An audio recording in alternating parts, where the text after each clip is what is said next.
Alright, Lydia, when you're ready.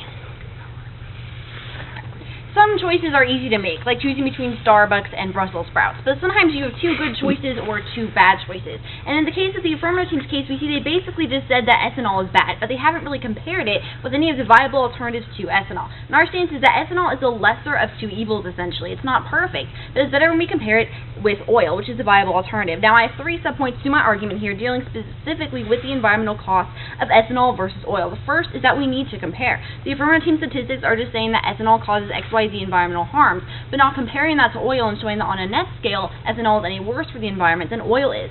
So my second point, subpoint B, is that of decreased water use.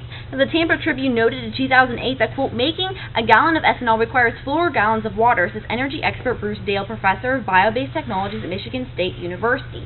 But refining a gallon of gasoline takes 10 to 40 gallons of water, end quote. So we see that ethanol, again, it's not perfectly efficient. It does take 4 gallons of water to refine a gallon of ethanol, but we compare that to gasoline, which uses up to 4 times more water per gallon. We see it's not perfect for the environment, but it's the lesser of two evils.